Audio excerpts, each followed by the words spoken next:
ప్రభువైన యేసుక్రీస్తు నామమున మీకు అందరికీ వందనాలు.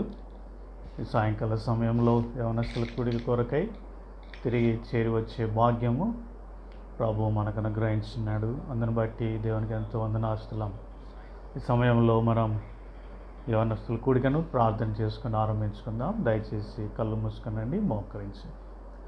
ప్రేమ కలిగిన పరలోకపు తండ్రి, మరొకసారి సాయంకాల సమయంలో తండ్రి ప్రభువా, యవనస్తుల కూడిక కొరకై తిరిగి చేరి వచ్చే భాగ్యము మీరు మాకు అనుగ్రహించినందుకు వందనాలు.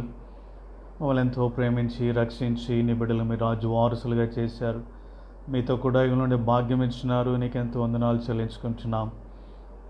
ఎంతో జీవం కలిగిన నిరీక్షణ కలిగిన వారమై యాత్ర జీవితంలో ప్రభువా నీ నామహింగరంగా ముందుకు సాగే భాగ్యం ఇచ్చినారు. ఎంతో ధన్యకరమైన జీవితం జీవించే భాగ్యం ఇచ్చినారు. నీకు ఎంతో వందనాలు ప్రభువా. మమ్మల్ని ఎంతో ప్రేమించి మా ఇళ్ళ మీద జరిగిస్తున్న ప్రతి విధమైన ఉపకారమును బట్టి కార్యములన్నిటి బట్టి నీకు ఎంతో వందనాలు. సాయంకాల సమయంలో తిరిగి ఈ విధంగా యవనస్తుల కూడిక కొరకై చేరి వచ్చే భాగ్యం ఇచ్చినారు. తండ్రి ప్రభువా, ఈ విధంగా తరచుగా కూడుకోవడం ద్వారా మమ్మల్ని తను హెచ్చరిస్తూ బలపరుస్తూ జీవింపచేస్తున్న మీ తండ్రి ప్రభువా కృపను బట్టి నీకు ఎంతో వందనాలు చెల్లించుకుంటున్నాం. ఈ దినం కూడా వేరే బలమైన ఆత్మ కార్యములు తండ్రి ప్రభువా మరి పరిచయ ద్వారా జరిగించి నీ నా మహిమ తెచ్చుకున్నామని వేడుకుంటున్నాం. ఘనమైన దేవ, అత్యున్నతముగా హెచ్చిమన్న తండ్రి, మరొకసారి ప్రభువా మరి పాటలలో సహాయపడుతూ రండి ప్రభువా. పాటల ద్వారా జీవింప చేయండి. నీ మాటలు ధ్యానించినప్పుడు మీరే మాతో మాట్లాడండి. మమ్మల్ని మేము సరి చేసుకొనొచ్చు ప్రభువా. మరి నీ యాత్ర జీవితంలో నీ నామహింకరంగా ముందుకు సాగుటకు ప్రభువా మీరే కృప చూపించమని వేడుకుంటున్నాం. తండ్రి ప్రభువా, నీ మాటల ద్వారా మమ్మల్ని జీవింప చేయండి. బలమైన పరిశుద్ధాత్మ కార్యమాలో జరిగించమని వేడుకుంటున్నాం. తద్వారా ఘనమైన పాత్రలుగా మీ లోకయాత్ర జీవితంలో నీ కొరకై తండ్రి ప్రభువా మరి ఉపయోగపడే వారం ఉండగలుగుటకు సహాయపడండి. అదేవిధంగా తండ్రి ప్రభువా కనికరంగల తండ్రి ప్రభువా మేము కూడా ఆత్మీయంగా ఎంతో గొప్ప మేలు పొందొచ్చు. మా యాత్ర జీవితంలో కూడా గొప్ప ఉన్నతమైన తండ్రి ప్రభువా మరి ఉన్నత స్థితిలోనికి మేలుకరమైన స్థితిలోనికి మేము నడిపించబడుటకు సహాయపడండి. దయగల తండ్రి ప్రభువా మా జీవితంలో ఎన్నో జీవితాలను కట్టుకొనగలుగుటకు తద్వారా ప్రభువా ముందున్న దినాలలో అనేకులకు ఆశీర్వాదకరమైన బిడ్డలుగా ఉండగలుగుటకు మెండైన కృపను అనుగ్రహించమని వేడుకొంచున్నాము. తండ్రి ప్రతి డిస్టర్బెన్స్ కలర్పసి తప్పించండి. సాతాను వాని క్రియలు లైమ్ చేయండి. కరెంటు ఇంటర్నెట్ ఎలక్ట్రానిక్ గ్యాడ్జెట్స్ సమస్యలు మీ స్వాధీనంలో ఉంచుకొని మీరే మహిమ పొందండి. ఆన్లైన్ ద్వారా వీక్షించిన బిడ్డలందరినీ కూడా దీవించండి. ప్రతి ఒక్కరూ ప్రభా ఎంతో కనికరంగల తండ్రి ప్రభా మరి జాగ్రత్తగా నీ మాటలు విని శ్రద్ధగా ఆలకించి ప్రభు గొప్ప ఆత్మీయ మేలు పొందగలుగుటకు సహాయపడండి. నీవులందరికీ కూడా కలిగే ప్రతి డిస్టర్బెన్స్ని తప్పించండి. సాతాను వాని క్రియలు లైమ్ చేయండి. మేము అక్కడున్నా మీరు చూస్తున్నారనేటువంటి ప్రభువా మరి కనికరంగల తండ్రి గ్రహింపగలిగిన వారమై జాగ్రత్తగా తన మెలకువతో భయభక్తులతో ప్రభువా నీ మాటలు విని గొప్ప ఆత్మీయ మేలు పొందగలుగుటకు సహాయపడమని తండ్రి ప్రభువా వీక్షించిన వీళ్ళందరినీ కూడా దీవించి ఆశీర్వదించమని వేడుకుంటూ దయగలని చేతులకి ఈ యొక్క సమయం అంతా అప్పగించుకుంటూ మహిమ ఘనత ప్రభువాలను నీకు ఆరోపించుకుంటూ యేసు శ్రేష్టమైన నామమును స్తుతించి ప్రార్థించి వేడుకుంటున్నాము తండ్రి, ఆమేన్. కొన్ని పాటలు మనం పాడుకుందాం. మొట్టమొదటిగా క్రీస్తు యేసు దయలు ప్రభు నీవే సృష్టికర్తవు అనే పాట పాడుకున్నాం.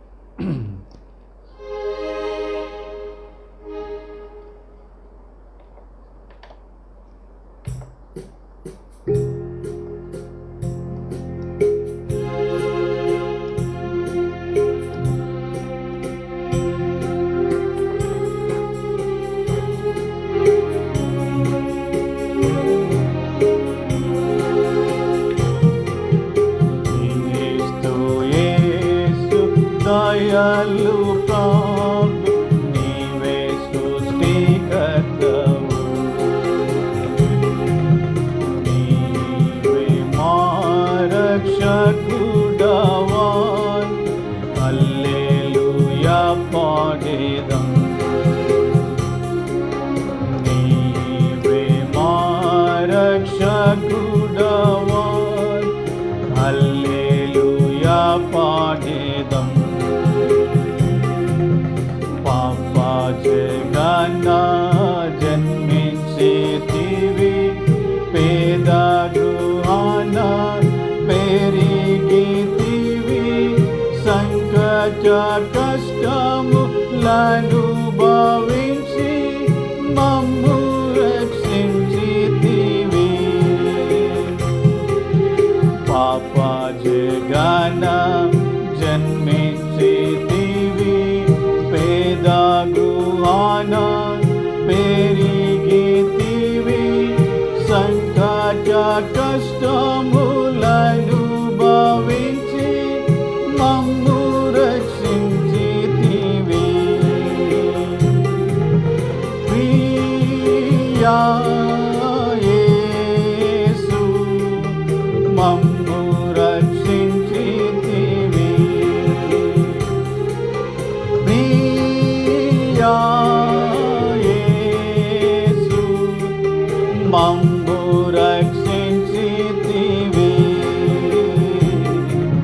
మమ్ము రక్షించితివి మమ్ము రక్షించితివి మమ్ము రక్షించితివి మమ్ము రక్షించితివి క్రీస్తు యేసు దయాళు ప్రభు నీవే సృష్టికర్తవు నీవే మా రక్షకుడవాన్ హల్లెలూయా పాడెదం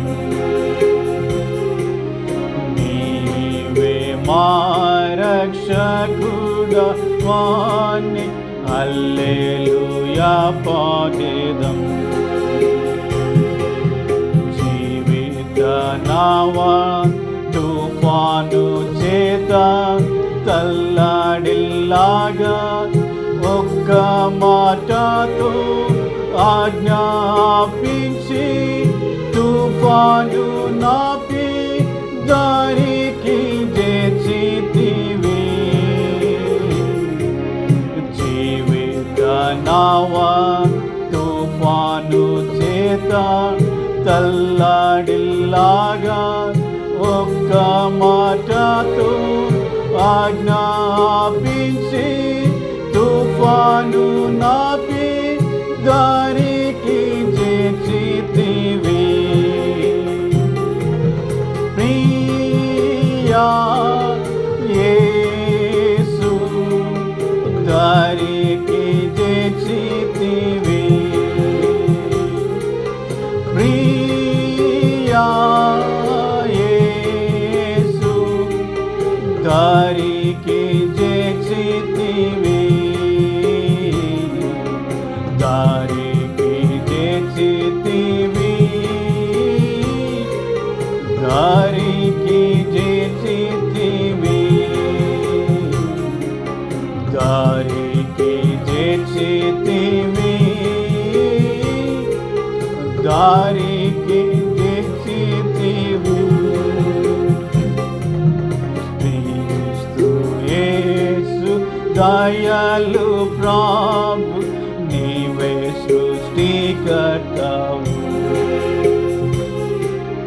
నీవే మా రక్షకుడవాన్ హల్లెలూయా పాడెదం నీవే మా రక్షకుడవాన్ హల్లెలూయా పాడెదం ఎన్నో విధాల పోనట్టి నాదు పాపరోగము వస్త్రమును ముట్టినంతని అద్భుతముగా నివారణాయెను ఎన్నో విధాల పోనట్టి నాదు పాపరోగము నీ వస్త్రమును ముట్టినంతనే అద్భుతముగా నివారణాయెను ప్రియా యేసు ఆయెను ప్రియా యేసు నివారణాయెను నివారణ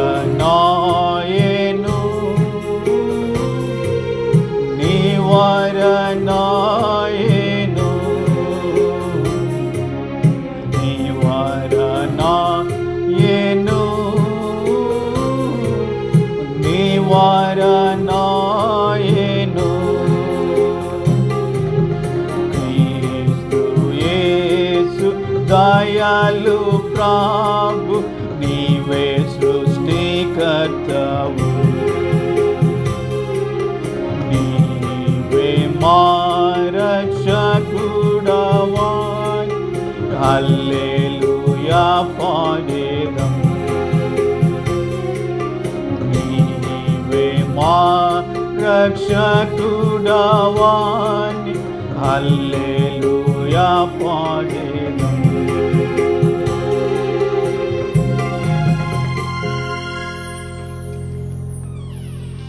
పాడుకుందాం.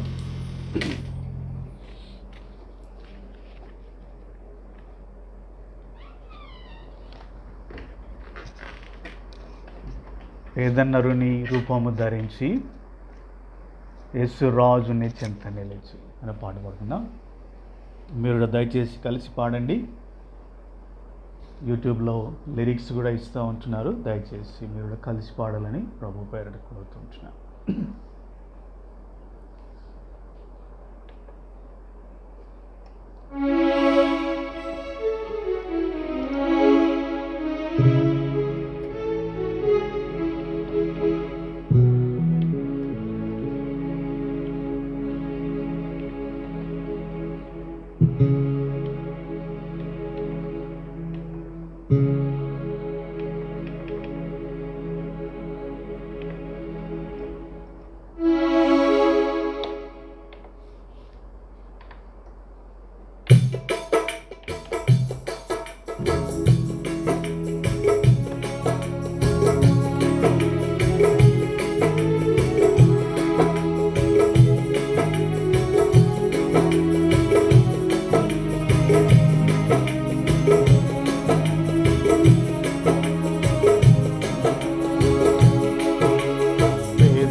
అంగీకరించు మాయనను అంగీకరించు మాయనను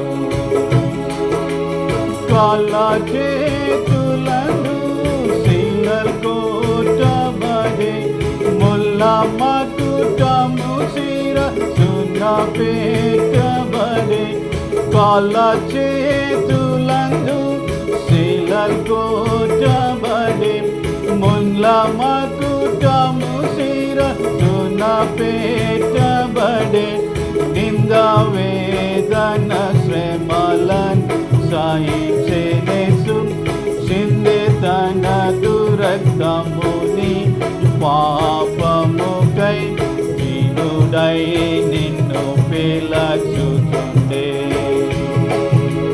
దీనుడై నిన్ను పిలచుచుండే పేదనరు నిరూపము ధరించి యేసురాజుని చెంత నిలచి అంగీకరించు మాయనను అంగీకరించు మాయనను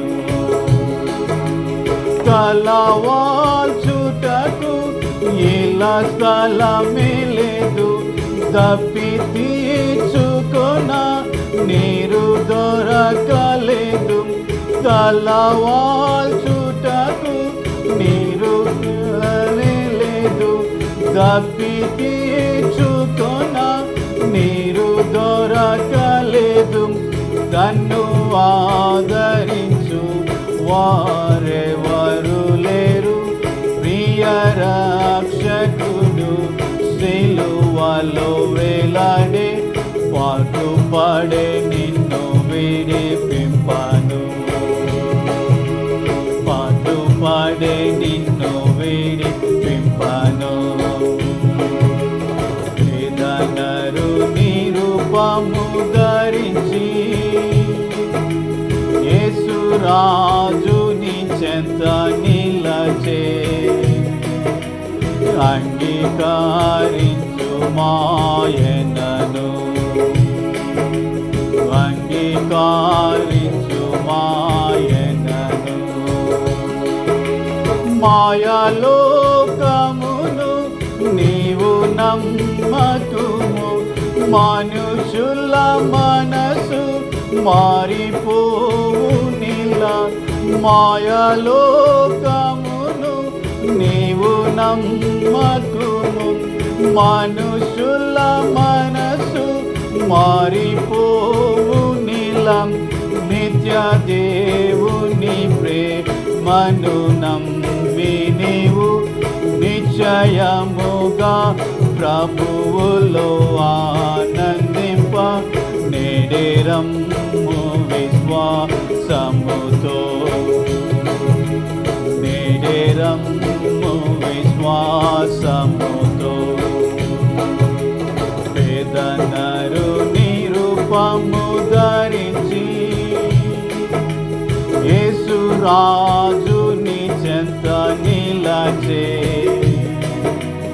అంగీకరించు మాయనను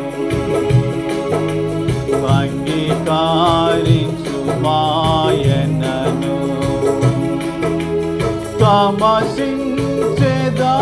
తమసించెదవేలావో ప్రియుడా ప్రియ యేసునియో దకులే చిరము తమసించెదవేలావో ప్రియుడా ప్రియ యేసునియో దకులే చిరము ఈ లోకము నీకివని శక్తిని ఈ దినమే ప్రభువు నీకొసగా ప్రేమతో నిన్ను పిలచుచుండే ప్రేమతో నిన్ను పిలచుచుండే పేదనరు నిరూపము ధరించి యేసు రాజుని చెంత నిలచే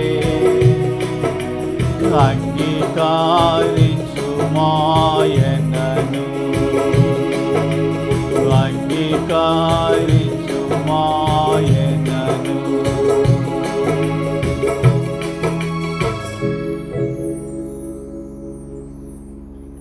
Let us sing some English songs.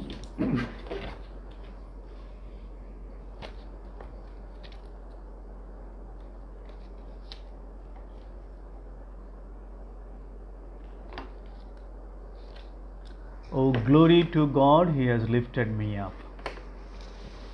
Let us sing this song.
That's why I love Him so. I love Him more and more. I love Him more and more. And when I stand upon the other shore, I'll praise Him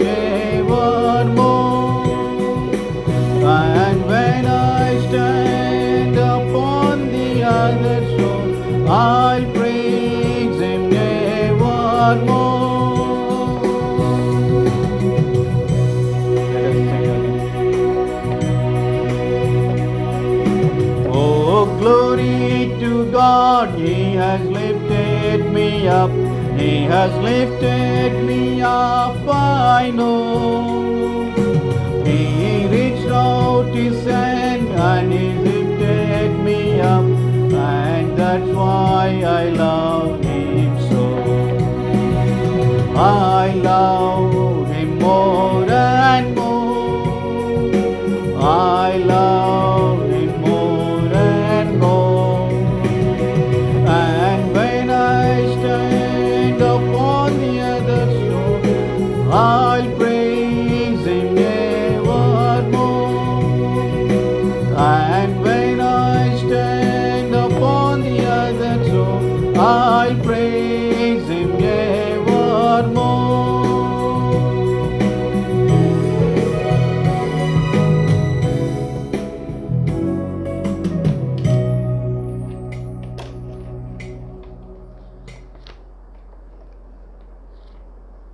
Let us sing one more English song.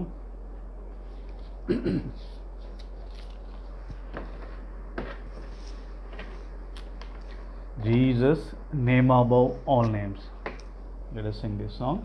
Very familiar songs.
Let us meditate the word of God for some time. దేవుని వాక్యాన్ని కొద్ది సమయం మనం ధ్యానించుకుందాం.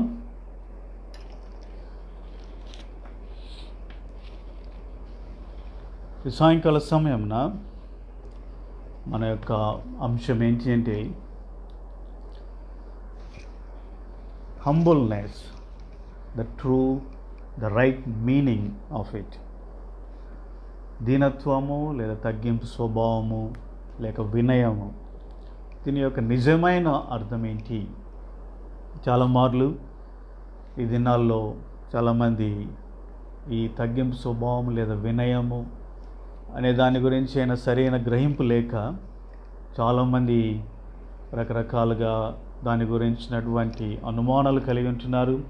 అంతేకాదు వారు జీవించే జీవితము దాన్ని తప్పుడు మార్గంలో వారు తగ్గింపు స్వభావం కలిగి ఉండడానికి ప్రయత్నిస్తూ ఉంటున్నారు. కొంతమంది అయితే తగ్గింపు కలిగిన వారుగా యాక్షన్లు చేస్తూ ఉంటున్నారు. అంటే they are acting like that they have humbleness. వీటన్నిటి కారణం ఏంటి అంటే దర్ నో ట్రూ అండర్స్టాండింగ్. పీపుల్కి నిజమైన దీని గురించిన గ్రహింపు సరైన విధానంలో లేదు. అందుకనే చాలా అనుమానాలు ఉంటున్నాయి. కొంతమంది అంటూ ఉంటారు, మనం తగ్గించుకుంటే ఇతరులు మన మీదకి దాడి చేస్తారు, మనం డామినేట్ చేస్తారంటారు. కొంతమంది అంటారు మనము తగ్గించుకుంటే అసలు మనకు how can we have confidence on us, మన మీద మనకు ఎలాగా ఈ కాన్ఫిడెన్స్ మనం కలిగి ఉండగలం అని చాలామంది అనుకుంటూ ఉంటారు. ఈ విధంగా రకరకాలైన అనుమానాలు యవనస్తుల్లో దేవుని బిడ్డల్లో ఉంటున్నాయి. వీటన్నిటిని ఈ దినం మనం ధ్యానించుకొని వాటన్నిటిని నివృత్తి చేసుకోవడానికి మనము ప్రయాసపడుదాం. దానికి ముందు దేవుని వాక్యంలో నుంచి ఒక మాట మనం ధ్యానించుకుందాం. Let us turn to 1 Peter chapter 5. మొదటి పేతురు రాసిన పత్రిక 5వ అధ్యాయము 5-6 వచనాలు మనం అందరం కలిసి చదువుదాం.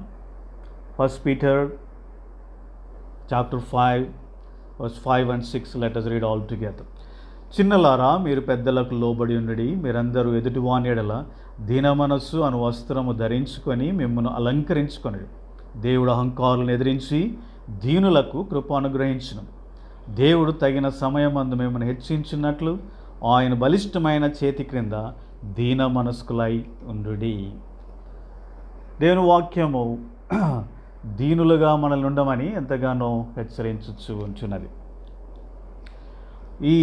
ఎందుకని మనం దీనులుగా ఉండాలి అనేది మనం ఆలోచిస్తూ వచ్చినట్లయితే, ఈ దీనత్వం ద్వారా మనము పొందే ఆశీర్వాదములు ఎన్నో ఉంటున్నాయి. ఈ లోకరీతిగా కూడా ప్రపంచంలో అనేక మంది సాధారణమైన మానవులు కూడా చెప్తూ ఉంటారు, దీనులుగా ఉన్నప్పుడే ఎంతో గొప్పవారుగా చేయబడతారు, మీరు అనుకువగా ఉన్నట్లయితే గొప్పవారుగా చేయబడతారని చెప్తూ ఉంటారు. కాబట్టి బైబిల్ గ్రంథం కూడా ఎంతో స్పష్టంగా తెలియజేసే ఒక ప్రాముఖ్యమైన సత్యం ఏంటి అంటే, మనము దీనులుగా ఉండాలి అంట. అలాగే దీనులుగా ఉండాలి అనేది బైబిల్ గ్రంథము మనకు ఆజ్ఞాపించుచు ఉంటున్నది. ఈ దీనత్వము ఒక క్రైస్తవుడు కలిగి ఉన్నప్పుడే అతనిలో క్రీస్తు యొక్క గుణలక్షణాలు ఏర్పడేవిగా ఉంటున్నాయి. దీనత్వము అనేది లేకుండా there is no possibility of Christian character లేదా క్రైస్ట్ క్యారెక్టర్. కాబట్టి without having humbleness, without having humility, there is no possibility of having the characters of Jesus Christ in us. కాబట్టి మనము దీనత్వము లేదా తగ్గింపు స్వభావం లేకుండా ఒక క్రీస్తు యొక్క గుణలక్షణాలను మనం కలిగి జీవించలేం. క్రైస్తవ గుణలక్షణాలు మనలో ఏర్పడవు. కారణం ఏంటి అంటే, ఈ క్రైస్తవ గుణలక్షణాలు, క్రీస్తు గుణలక్షణాలు ఈ దీనత్వము అనేటువంటి పునాది మీద కట్టబడేవిగా ఉన్నాయి. కాబట్టి దీనత్వం లేకుండా అవి నిలబడవు. కాబట్టి దీనత్వం లేకుండా క్రైస్తవులు లేరు. అందుకనే క్రైస్తవుల యొక్క ఒక ముఖ్యమైన ప్రాముఖ్యమైన గుణలక్షణం ఏంటి అంటే దీనత్వము. ఈ లోకంలో సాధారణమైన మానవులు ఇలాంటి దీనత్వము అన్ని సందర్భాల్లో కలిగిన వారే జీవించలేరు. కానీ క్రైస్తవులముగా మనము దీనత్వము కలిగిన వారమై జీవించుటకు దేవుడు ఎంతో మనకు ఆయన తన సహాయం అనుగ్రహించేవాడుగా ఉంటున్నాడు.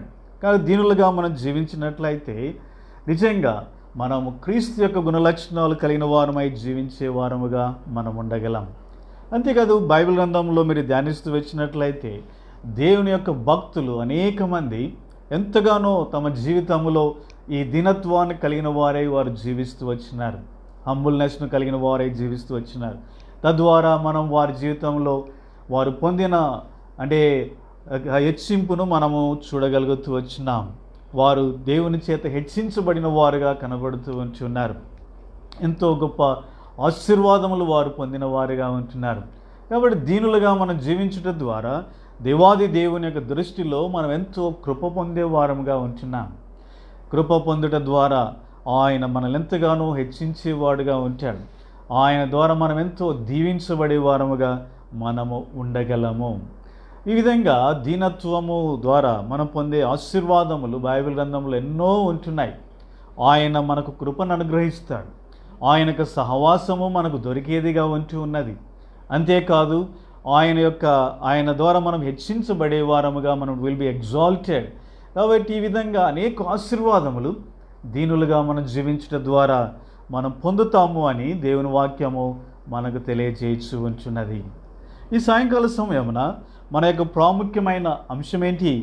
What is being humble truly. మనము నిజంగా దీనులుగా జీవించుటలో నిజమైన అర్థం ఏంటి, ఏ విధంగా మనం దీనులంగా జీవించగలము అనేది మన ముందుంచబడిన ప్రాముఖ్యమైన ప్రశ్నలు. కానీ ఈ దినం అసలు దీనత్వము అంటే ఏంటి అనే దానికి మనము కొంచెం అర్థము చూసుకోవడానికి ప్రయత్నం చేద్దాం. ముందుగా దానికంటే ముందు నేను కొన్ని సంగతులు మీకు తెలియజేయాలనుకుంటున్నాను. What is not humbleness? చాలామంది మేము దీనులుగా ఉన్నాం అనుకుంటూ మోసంలో వారు జీవిస్తూ ఉంటున్నారు. అలాంటి వారికి సహాయపడడానికి వాట్ ఈజ్ నాట్ హంబుల్నెస్? చాలా మార్లు కొంతమంది ఎంతో వంగిపోయి మనుషులు ఎదుట ప్రైజ్ ది లార్డ్ చెప్పడం కానీ, ఇలాంటి ఎవరైనా పెద్దవాళ్ళు వస్తే లేచి కుర్చీలు ఇవ్వడం కానీ, లేకపోతే వారి ఎదుట అంటే ఎంతో వినయముగా ఉన్నట్లు చేతులు కట్టుకొని నిలవబడడం కానీ, ఇలాగ ఎన్నెన్నో చేస్తూ ఉంటారు. కాబట్టి ఇవన్నీ చేయడం వలన అంటే ఒక వ్యక్తి దీనుడుగా ఉంటే ఇవన్నీ అతనిలో కనబడే లక్షణాలుగా ఉంటున్నాయి. కానీ ఇక్కడ గ్రహించవలసిన ఒక ప్రాముఖ్యమైన డిఫరెన్స్ సత్యం ఏంటి అంటే, వీటిని మనము క్రియలలో నెరవేర్చడం ద్వారా నిజంగా మనము దీనులము అని చెప్పడానికి వీలు లేదు. కాబట్టి క్రియలు మాత్రమే కనబడినట్లయితే దానిని నక్క వినయము అంటారు. అంటే మోసపూరితమైనటువంటి వినయం, అది నిజమైన వినయము కానే కాదు. అందుకనే తగ్గించుకోవడము, లేకపోతే చేతులు కట్టుకొని వంగిపోయి నిలవడము, కొంతమంది దగ్గర రాజకీయ నాయకుల దగ్గర కొంతమంది మనుషులు కనపడతా ఉంటారు, పక్కన ఎంతో వినయముగా ఉన్నట్లు ప్రవర్తిస్తూ ఉంటారు. కానీ ఎంతో మోసపూరితమైన మనసులు, వారిలో మాత్రము నిజంగా వారిలో వినయం అనేది ఉండదు. పైకి మాత్రమే వారు అంటే హీరోయిన్గా యాక్ట్ చేస్తూ ఉంటారు వారు. కాబట్టి అది నిజమైన వినయము కానే కాదు. ఇది మనం గ్రహించవలసిన సత్యము. తర్వాత కొంతమంది ఇలాగంటూ ఉంటారు.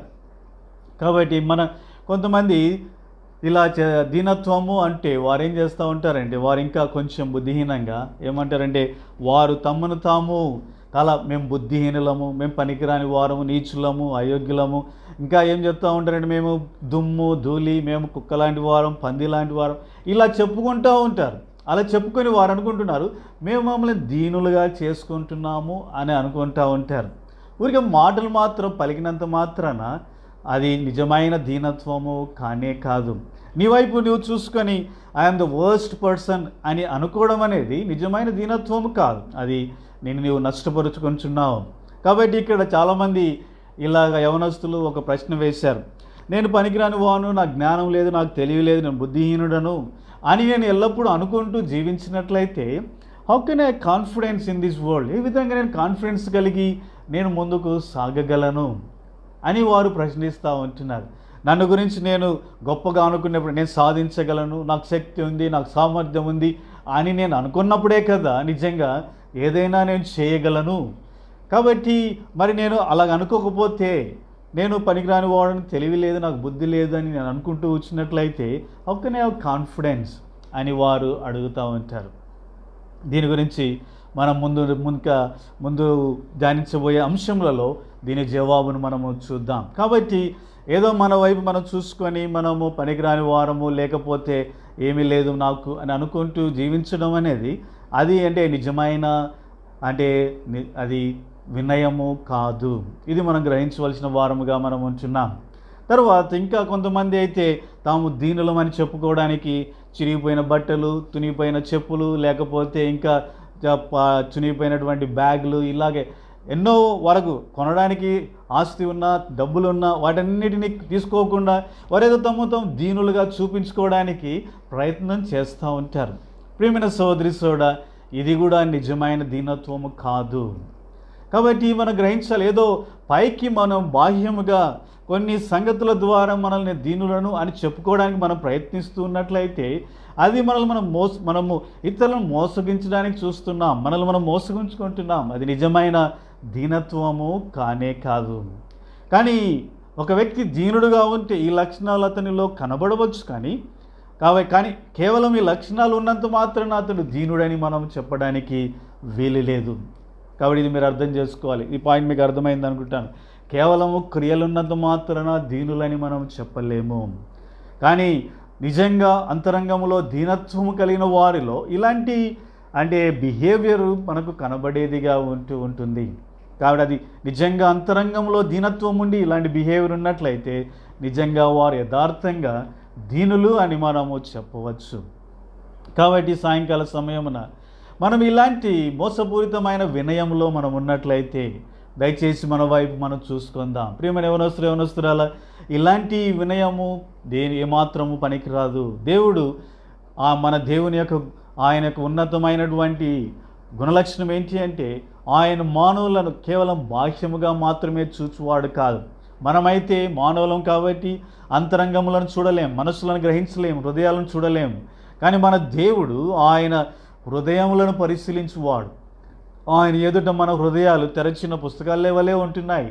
ఆయన ఎదుట మన మనసులు ఆయనకు స్పష్టంగా కనబడుతూ ఉంటున్నాయి. పాతాళము, నరకము ఆయనకు కనబడేది, మన హృదయం ఇంకా అధికంగా కనబడేదిగా ఉంచి ఉన్నది. కాబట్టి మన హృదయం వైపు చూస్తూ, ఒకవేళ కేవలం మనలో క్రియలు ఉన్నట్లయితే, మన దీనులని మనము మోసగుంచుకుంటున్నట్లయితే నిజమైన ఆశీర్వాదము మనకు దొరకదు. అందుకని ఈ సాయంకాల సమయమున నిజమైన దీనత్వము మనం కలిగి ఉండాలని, మన తద్వారా నిజంగా మన ప్రభువు ద్వారా మనం ఎంతో మెప్పు పొందిన వారమై, కృప పొందిన వారమై, హెచ్చించబడి, దీవించబడి, ఆశీర్వదించబడాలనేది నా యొక్క ముఖ్య ఆశగా ఉంటున్నది. అది దేవుని యొక్క ఆశ కూడా ఉంటున్నది. అందుకనే మీ ఎదుటికి ఈ అంశం తీసుకురావాలని ప్రభు పేరట కోరుతూ ఉంటున్నాను. కాబట్టి సాయంకాల సమయమున what is humbleness in true sense, ఈ నిజమైన దీనత్వం ఏంటి, what is humility in right sense అనేది మనమందరం గ్రహించడానికి ప్రయత్నం చేద్దాం. బైబిల్ గ్రంథంలో ఈ దీనత్వం గురించి కొన్ని సంగతులు, కొంతమందిని గురించి వారి గురించి బైబిల్ గ్రంథంలో సాక్ష్యం చెప్పబడుతూ వీరు తగ్గించుకున్న వారు, వీరు దీనులు, వీరు సాత్వికులు అని చెప్పబడుతూ వచ్చినది.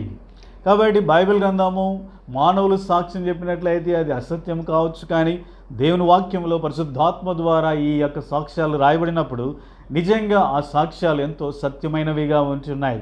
వారి యొక్క జీవితాల ద్వారా నిజమైన దీనత్వం ఏంటో మనము కొంచెం గ్రహించడానికి మనము ప్రయత్నం చేద్దాం. మొట్టమొదటిగా లూకా సువార్త 18వ అధ్యాయంలో ఇక్కడ ఫరిసేయుడు, సుంకరి అనేటువంటి ఇద్దరు వ్యక్తులు కనబడుతూ ఉంటున్నారు. ఆ వ్యక్తుల యొక్క జీవితాల వైపు మనం చూస్తే నిజమైన దీనత్వం ఏంటో మనకు దొరికేదిగా ఉంటున్నది.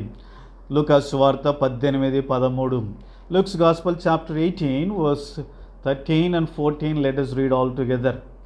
అయితే సుంకరి దూరముగా నిలుచుండి ఆకాశం వైపు కన్నులెత్తుటకైనను ధైర్యము చాలక రొమ్ము కొట్టుకొనుచు, దేవా, పాపినైన నన్ను కరుణించుమని పలికెను. అతని కంటే ఇతడు నీతిమంతుడిగా తీర్చబడి తన ఇంటికి వెళ్ళనని మీతో చెప్పుచున్నాను. తను తాను హెచ్చించుకుని వాడు తగ్గింపబడిననియు, తను తాను తగ్గించుకుని వాడు హెచ్చించబడిననియు చెప్పాను. ఇక్కడ ప్రభువైన యేసుక్రీస్తు వారు ఉపమానములు చెప్పుచు పరిసేయుడు సుంకరి గురించి తెలియజేస్తూ, సుంకరి గురించి ఆయన ఏమంటున్నాడంటే, Sadducee is a person with humbleness, తను తాను తగ్గించుకున్న వ్యక్తి అని సుంకరిని గురించి ప్రభు సాక్ష్యం ఇస్తూ ఉంటున్నాడు. ఈ వ్యక్తి యొక్క జీవితాన్ని మనం గమనించినప్పుడు we can understand what is humbleness in true sense. ఆ వ్యక్తి యొక్క జీవితాన్ని గమనిస్తే ఈ తగ్గించుకునుట లేదా హ్యూమిలిటీ లేదా వినయము, దీనత్వం అంటే ఏంటి అనేది మనము గ్రహించగలిగే వారముగా మనం ఉంచి ఉన్నాం. ఇక్కడ ఈ వ్యక్తి ఏమంటున్నాడంటే, పాపినైన నన్ను కరుణించుము, ఆకాశం వైపు కన్నులెత్తడికైనను ధైర్యము చాలక రొమ్ము కొట్టుకొనొచ్చు, దేవా, పాపినైన నన్ను కరుణించుము. కాబట్టి మొట్టమొదటిగా నిజమైన దీనత్వము అంటే అర్థమేంటో తెలుసా? నేను పనికిరాని వాడు, నేను పాపిని, నేను నా యొక్క బుద్ధిహీనతను బట్టి నేను తప్పిపోయిన వాడను. కాబట్టి నాలో పాపం ఉంది, నాలో బుద్ధిహీనత ఉంది, నాలో అంటే మంచి చేయడానికి ఎలాంటి నా పాప స్వభావము నా ఏమాత్రం అది ఒప్పుకునదు. నా యాత్ర జీవితంలో ఒక మంచి వ్యక్తిగా, పాపం లేనివాడనుగా నేను జీవించలేను అనేది నిజమైనటువంటి మొట్టమొదటిగా దీనత్వము. కాబట్టి ప్రియమైన సోదరి ఎవరైతే ఇలాంటి దీనత్వము కలిగిన వారుగా ఉంటారో వారెంతో కనికరించబడేవారుగా ఉంటూ ఉన్నారు. కాబట్టి చూడండి, అందుకనే ఈ యొక్క సుంకరి ఎప్పుడైతే తాను పాపిని, తనలో మంచితనం లేదు, తాను బుద్ధిహీనను, పాప స్వభావం చేత పట్టబడిన వాడను, పాప స్వభావం చేత పుట్టినవాడను, కాబట్టి నేను చేయనిదల్లా పాపమే, నేను ఏమాత్రం పరిశుద్ధుడిగా జీవించలేను. ఎప్పుడైతే అలాగా తన గురించి ఆయన గ్రహింపులోనికి వచ్చినాడో నిజంగా ఆ వ్యక్తి ఎంతగానో తగ్గించుకున్న వ్యక్తిగా దేవుని దృష్టిలో కనబడుతుంటున్నాడు. అందుకనే ఎంతో కృపను పొందిన వాడై హెచ్చించబడిన వ్యక్తిగా ఉన్నాడు. అందుకని బైబిల్ గ్రంథంలో అనేక మారులు ఇలాగ రాయబడుతూ వచ్చి, నా జనులు తమ్మును తామును తగ్గించుకొని పశ్చాత్తాపపడినట్లయితే, తమను తాము తగ్గించుకొని నా యొద్దకు వచ్చినట్లయితే నేను వారిని క్షమిస్తాను, వారిని తిరిగి సమకూరుస్తాను, వారిని స్వస్థపరుస్తాను అనే అనేక మారులు ప్రభువు పలుకుతూ వచ్చినాడు. అక్కడ ఈ మాటలన్నీ పలికినప్పుడు ఒక మాట రాయబడి యాడ్ చేయబడుతూ వచ్చి, తమ్మును తామును తగ్గించుకొని. కాబట్టి ఇక్కడ దాని అర్థం ఏంటి అంటే, మేము పాపులము, బుద్ధిహీనులము, అంటే మా యొక్క స్వభావమే పాప స్వభావము, మేమేమాత్రం మంచిగా జీవించలేము, మా వల్ల కాదు, కాబట్టి పరిశుద్ధమైన జీవితం జీవించలేము, మాలో ఉన్నదంతా బుద్ధిహీనత. కాబట్టి నా ఆలోచనలు బుద్ధిహీనమైనవి, నా యొక్క శరీర ఆశలు బుద్ధిహీనమైనవి, నా మనస్సు కోరికలు బుద్ధిహీనమైనవి, పాపభూయిష్టమైనవి అని ఎవరైతే నిజంగా తమను గురించి గ్రహింపు కలిగిన వారుగా ఉంటారో వారు అదే నిజమైనటువంటి తగ్గింపు స్వభావము అని మనం చెప్పవచ్చు. అందుకనే సిలువలో కూడా ఇరువైపున దొంగలు ప్రభువును మొట్టమొదటిగా దూషిస్తూ వచ్చినారు. కానీ తర్వాత కుడివైపు ఉన్నటువంటి దొంగ ఎడమవైపున దొంగతో ఇలాగంటూ ఉన్నాడు, ఇది మనకు తగినదే. అంటే దాని అర్థం ఏంటి? ఆయన ఏమంటున్నాడంటే, నేను పాపిని, నేను బుద్ధిహీనుడను, నేను తప్పిపోయినాను, నేను పాపం చేశాను, ఈ శిక్ష నాకు తగినదే అని నిజంగా కుడివైపున దొంగ తను తాను తగ్గించుకొని ఒప్పుకున్నవాడుగా ఉన్నాడు. కాబట్టి ప్రేమైన సోదరి సోడా, ప్రేమైన యవనస్తురాల, నిజంగా మొట్టమొదటిగా నిజమైన తగ్గింపు అంటే ఏంటో తెలుసా? నేను పాపివి, నాలో పాప స్వభావం ఉంది, నా యొక్క ఆలోచనలు బుద్ధిహీనమైనవి, నా యొక్క స్వభావము పాపభూయిష్టమైనది అని నిన్ను గురించి నీవు నిజమైన గ్రహింపు కలిగిన వాడుగా ఉండగలిగినప్పుడే అది నిజమైన తగ్గింపు లేదా దీనత్వము, వినయము అని చెప్పవచ్చు. కానీ పరిచయుడు కూడా నిలబడ్డాడు. కానీ పరిచయుడు ఏమాత్రము తాను పాపినని ఒప్పుకోవడం లేదు. నేను పంతో పరిశుద్ధుడు అనుకుంటున్నాడు, నేను ఎంతో మంచి చేస్తున్నా అంటున్నాడు, నేను ఇతరులకు సహాయపడుతున్నా అంటున్నాడు, దశంభాగం ఇస్తానంటున్నాడు, ఈ శంకర్ వల్లే లేను అంటున్నాడు, అలాగే వ్యభిచారాలను ఇతరుల మనుషుల వల్లే జీవించడం లేదంటున్నాడు. అంటే ఎక్కడే కానీ తన జీవితంలో నేను మానవుడను, పాపంతో జన్మించిన వాడను, పాపభూయిష్టమైన ఆలోచనలు, పాపభూయిష్టమైన స్వభావం కలిగిన వాడను, నా ఆలోచనలు బుద్ధిహీనమైనవి, వ్యర్థమైనవి అనేటువంటి ఆ గ్రహింపు, ఆ వైఖరి అతనిలో ఏమాత్రము కనబడడం లేదు. అందుకనే అతను గర్విష్టి అని దేవుని వాక్యము తెలియజేయచ్చు ఉంటున్నది. కానీ శంకరి అయితే నిజంగా తన వైపు తాను చూసుకొని తాను ఎంత పాపినో గ్రహించినాడు, తనలో ఎంత పాప స్వభావం ఉందో గ్రహించినాడు, తన యొక్క పుట్టుక ఎంత పాపభూయిష్టమైనదో గ్రహించినాడు. కాబట్టి అందుకని నిజంగా తను నిజమైన తగ్గింపు స్వభావం అతనిలో మనం చూడగలుగుతూ ఉంటున్నాం. కాబట్టి సాయంకాల సమయమున ప్రేమైన యవనస్తురాల, నీ జీవిత యాత్రలో నిజమైన ఇటువంటి తగ్గింపు స్వభావము నువ్వు కలిగిన వాడవుగా ఉంటున్నావా? ఇలాంటి వినయం నీలో ఉన్నదా? ఇలాంటి వినయం లేని ఏ మానవుడు కూడా ప్రభు దగ్గరికి క్షమాపణ కొరకై రాలేడు. కాబట్టి ఏ మానవుడైతే ఇలాంటి వినయం, ఇలాంటి తగ్గింపు స్వభావం అతనిలో ఉంటుందో అలాంటి మానవుడు మాత్రమే తిరిగి రక్షణ కొరకై పరలోక రాజ్యానికి వెళ్ళడానికి, తన పాపం నుంచి విడుదల పొందడానికి, పాప క్షమాపణ పొందడానికి, మోక్ష భాగ్యాన్ని పొందడానికి మార్గాన్ని వెదికేవాడుగా ఉండగలడు. కాబట్టి ఇలాంటి వినయం కలిగిన వారు ప్రభువైన యేసుక్రీస్తు వారి దగ్గరికి వచ్చి, ప్రభువా నేను పాపిని, నన్ను కనికరించుము అన్నప్పుడు నిజంగా ఆ ప్రభు తప్పకుండా వారిని క్షమించి కడిగి పవిత్రపరిచేవాడుగా ఉంచి ఉన్నాడు. అదేవిధంగా యోహాను సువార్త 5వ అధ్యాయంలో బెతెస్దా కోనేరులో ఒక వ్యక్తి ఉంటున్నాడు. ప్రభు అతని దగ్గరికి వెళ్ళి స్వస్థపడగోరుచున్నావా అని అడిగినాడు. అప్పుడు వెంటనే ఆ పక్షవాయు కలిగిన వాడు 38 సంవత్సరాలు కోనేరులో పడిన వ్యక్తి ఒక మాట అన్నాడు, అయ్యా నాకు సహాయం చేసేవాడు ఎవడు కూడా లేనేలేడు, నా సొంతంగా నేను దీన్ని చేయలేకపోతున్నాను, నీటిలో దిగలేకపోతున్నాను, అదేవిధంగా నాకు ఎవడు కూడా సహాయం చేయవాడు లేడు అని తన నిస్సహాయ స్థితిని నిజంగా ఒప్పుకున్నాడు. అక్కడ ఏం తెలియజేయబడుతున్నదంటే ఎంతో దీనత్వము మనకు కనబడుతూ ఉంటున్నది. కాబట్టి ప్రేమైన యవనస్తురాలు, నీ జీవితంలో కూడా ఇలాంటి దీనత్వం, ఇలాంటి తగ్గింపు స్వభావం నువ్వు కలిగి ఉన్నప్పుడే నిజంగా ప్రభు అయిన యేసుక్రీస్తు ద్వారా కృపను పొంది దీవించబడి, క్షమించబడి, స్వస్థపరచబడి, రక్షించబడి పరలోక రాజ్య వారసురాలుగా చేయబడే వాడుగా ఉంటావు. లేకపోతే ఇలాంటి దీనత్వము ఏ మానవుల్లో అయితే ఉండదో వారు నిజంగా ప్రభువు ద్వారా నుంచి క్షమాపణ, స్వస్థత పొందలేరు. అందుకనే ప్రభు తమ్మును తాము తగ్గించుకొని నా ప్రజలు నా వైపు తిరిగిన యెడల నేను వారిని క్షమిస్తాను, వారిని స్వస్థపరుస్తానని అనేక మారులు ఆయన తెలియజేస్తూ వచ్చినాడు. ఇలాంటి వినయాన్ని ప్రభు మనలో చూడాలని ఆయన కోరుతూ ఉంటున్నాడు. కాబట్టి ఎప్పుడైనా ప్రభు దగ్గరికి నువ్వు వచ్చినప్పుడు ఇలాంటి వినయం, ప్రభువా నేను పాపిని, నేను బుద్ధిహీనుడను, శరీరంలో నేను ఉన్నాను, పాపంలో జన్మించిన వాడును, దయతో కనికరించండి అని నిజంగా ఆయన సన్నిధిలో నువ్వు ఒప్పుకోగలిగితే అదే నిజమైన దీనత్వం, అదే నిజమైన వినయము. తద్వారా నువ్వు క్షమించబడి ఎంతో కృపను పొంది దీవించబడేవాడుగా ఉంటావు, హెచ్చించబడేవాడుగా ఉంటావు.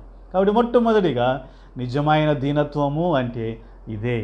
రెండవదిగా మనము చూసినట్లయితే బైబిల్ గ్రంథంలో అనేక మందిని గురించి దేవుని వాక్యము సాక్ష్యము తెలియజేయచ్చు, ఇలాగ చెప్పుచూ ఉంటున్నది. కాబట్టి రెండవదిగా చూడండి, మన యాత్ర జీవితంలో అనేక మారులు మనం ఎన్నో సాధిస్తూ ఉంటాం.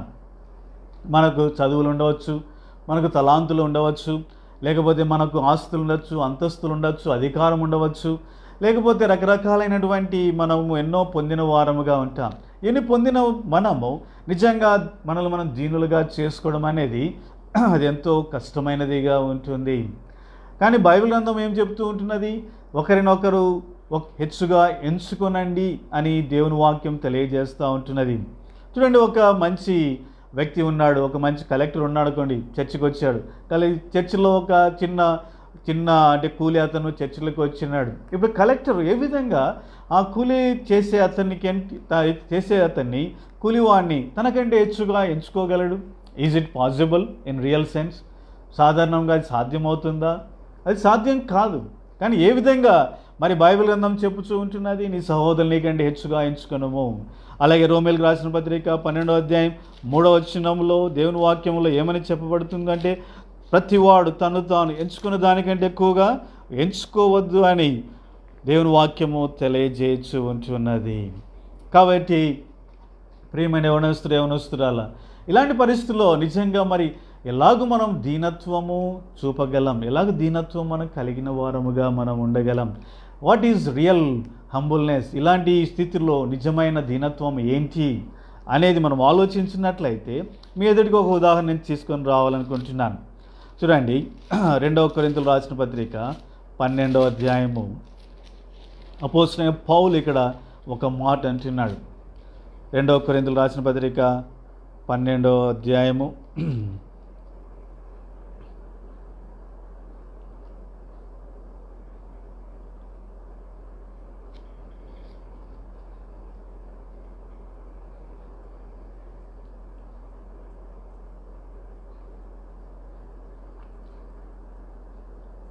ఇక్కడ అపోస్తలుడైన పౌలు తాను పొందిన ఉన్నతమైన ఆశీర్వాదకరమైన స్థితిని ఆయన ఎన్నో వివరిస్తూ ఉంటున్నాడు.